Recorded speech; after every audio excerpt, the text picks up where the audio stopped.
제가 이번 학기에 설교 실제 2반과 3반을 맡고 있습니다. 그래서 더 떨리네요. 설교 실제를 진행하면 힘든 점이 있습니다. 같은 본문의 설교를 여러 편 듣는 것도 쉽지 않지만 정말 힘든 건 평가하고 지적하기 위해서 설교를 들어야 한다는 거, 그게 정말 힘들더라고요. 오늘 여러분은 특히 신대원 3학년, 그 중에서도 설교 실제 2반과 3반 분들은 저처럼 힘들게 설교를 듣지 않길 간절히 원하고 바라고 기도합니다. 좋은 점도 물론 많습니다. 그중 하나는 한 본문에 대한 여러 학생들의 다양한 시각과 관점을 보게 된다는 점인데, 이 본문을 이렇게도 볼 수 있구나 놀랄 때도 종종 있습니다.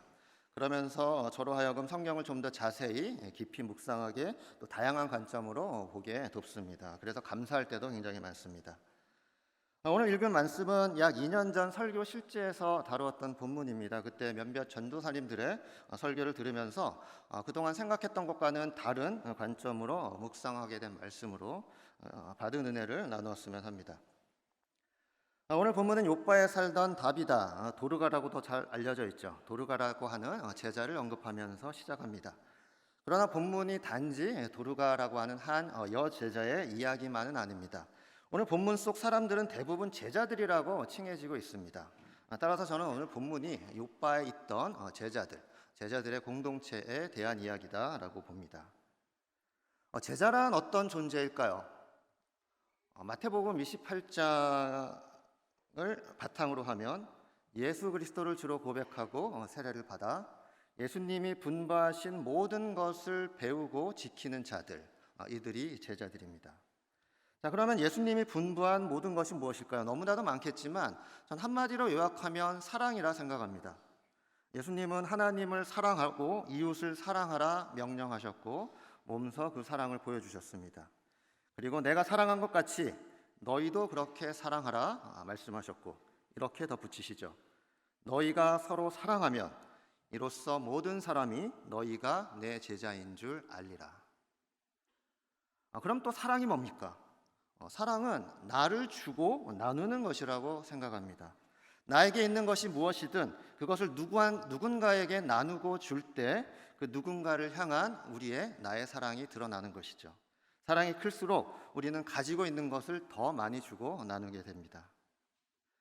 성경은 도르가가 언제 어떻게 예수님을 만나 영접해 주는지는 말하고 있지 않습니다. 그러나 분명한 것은 그녀는 제자였다라고 하는 사실이죠. 예수님이 분부한 서로 사랑하라를 배우고 지켰던 그런 제자였습니다. 도르가는 말로만 사랑하지 않았습니다. 가진 물질과 재능을 나누고 주었습니다. 직접 천을 사서 옷을 만들어 가난한 과부들에게 나누어 주었습니다. 이에 더해 마음도 나누었고 위로도 주었습니다. 자, 그렇다면 도르가가 사랑했던 자들은 단지 동료 신자들, 가난한 과부들이었을까요? 마태복음 25장에서 예수님은 이렇게 말씀하시죠. 여기 내 형제 중에 지극히 작은 자 하나에게 한 것이 곧 나에게 한 것이니라. 예수님의 이 말씀은 제자 도르가의 삶과 사랑을 다시 보게 만듭니다. 도르가는 단순히 어려운 이웃에게 사랑을 베푼 게 아니었다라는 것이죠. 그녀는 제자였기에 그들을 그리스도로 여기며 사랑했다는 것입니다. 즉 단순히 과부들의 옷을 지어준 것이 아니라 그리스도의 옷을 지어주는 마음으로, 그리스도를 사랑하는 마음으로 행했던 일이었다라는 것이죠. 그런 도르가가 병이 들고 죽고 말았습니다. 그녀의 죽음 앞에 욥바의 제자들은 큰 슬픔에 빠졌습니다.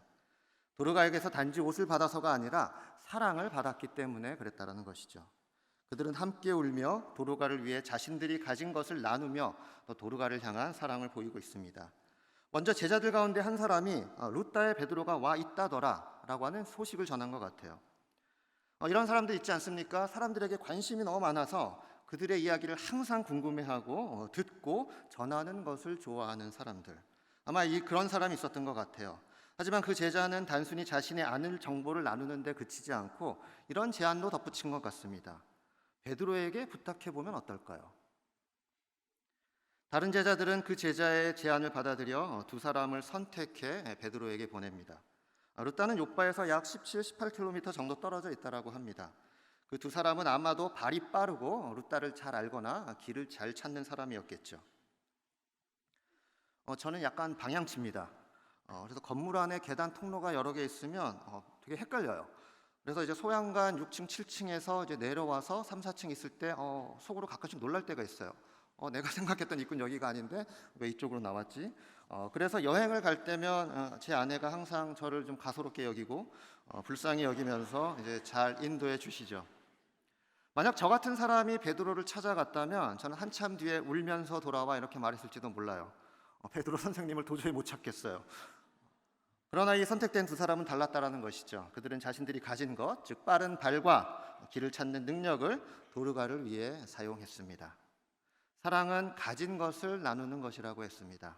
이 두 사람은 도르가를 사랑했습니다. 또 하나 주목할 점은 욥바의 제자 공동체가 서로의 장점과 재능을 잘 알고 있었다는 거예요.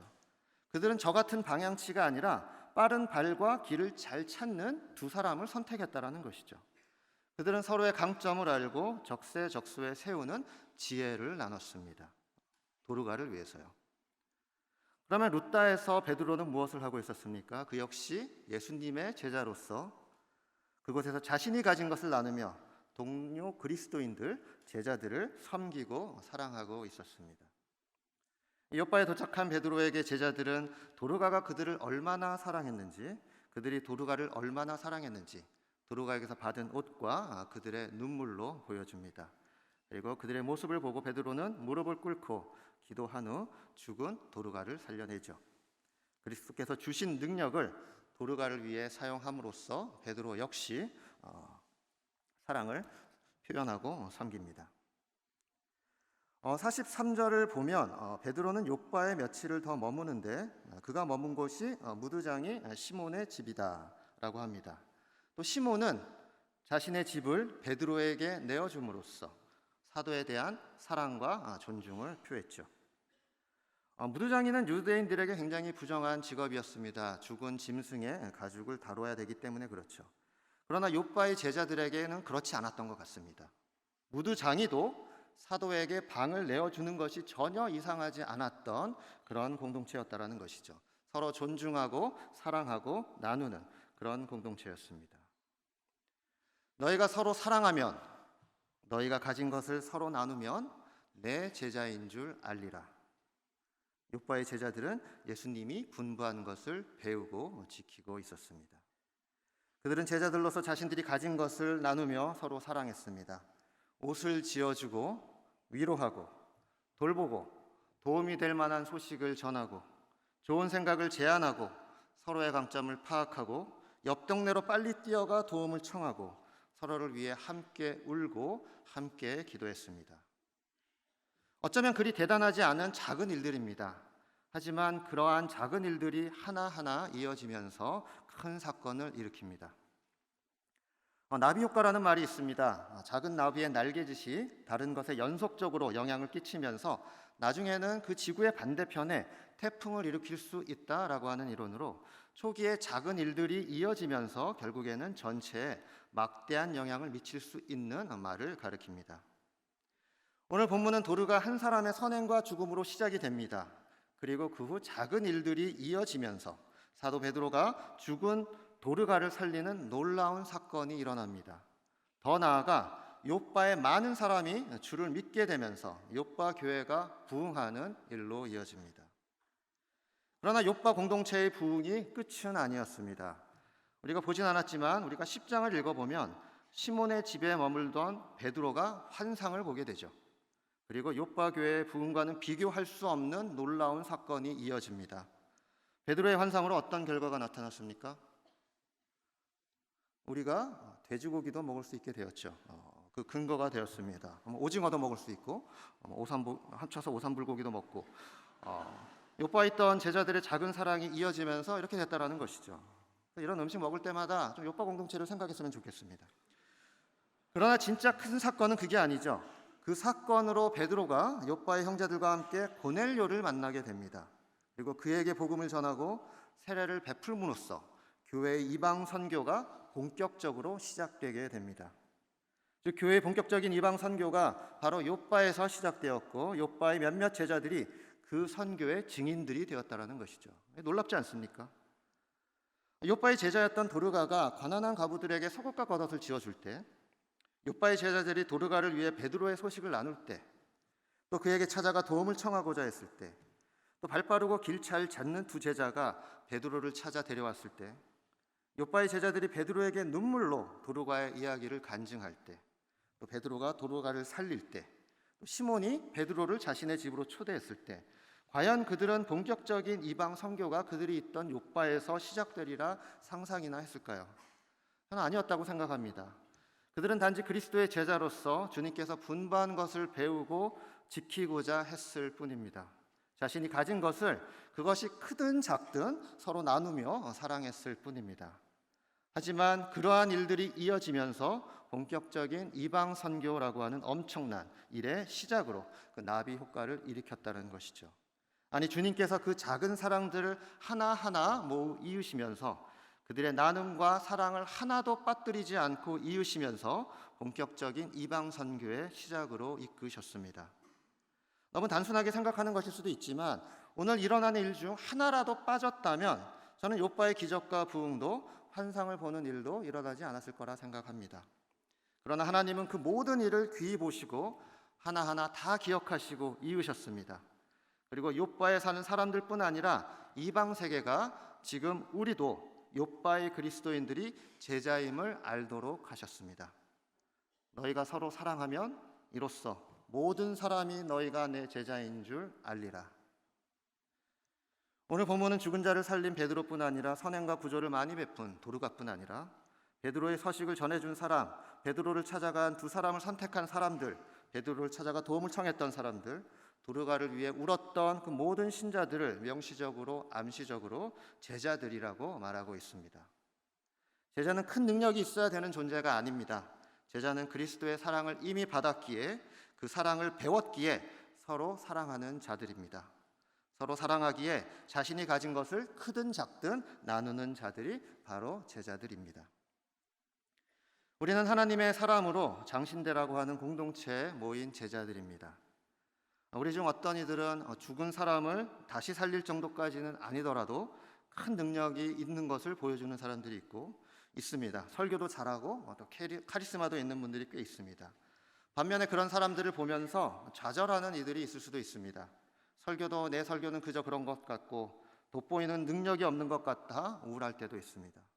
나의 사역이 아무인 것도 아닌 것 같아 여기 있는 게 맞나? 이 자리가 내 자리가 맞나? 생각이 들 때도 있습니다. 그러나 우리 모두에게는 가진 것이 있습니다. 그것이 클 수도 있고 작게 보일 수도 있지만 그건 그리 중요하지 않습니다. 정말 중요한 건 우리가 가지고 있는 그것을 남에게 주고 나누며 사랑할 수 있는가라는 것이죠. 아무리 능력이 있어도 사랑이 없으면 아무것도 아니기 때문에 그렇습니다. 그래서 예수님은 너희가 설교를 잘하고 놀라운 능력을 보이고 교회를 부흥시키면 세상이 너희를 제자로 알리라 하지 않으셨습니다. 너희가 서로 사랑하면 내 제자인 줄 알리라 말씀하셨습니다. 사랑은 내 것을 나누고 주는 것입니다. 작게 보이더라도 내가 가진 것을 사랑으로 나눌 때 그것이 옷을 만드는 일이든 도움을 청하기 위해 열심히 뛰어가는 일이든 손을 붙잡고 울어주는 일이든 무릎 꿇고 간절히 기도해주는 일이든 어깨를 붙잡고 격려하는 일이든 만날 때 웃어주는 일이든 시간을 내어 이야기를 들어주는 일이든 내가 가진 것을 나누며 서로를 그리스도처럼 여기고 섬기고 사랑할 때 세상은 우리가 제자인 줄 알 것입니다.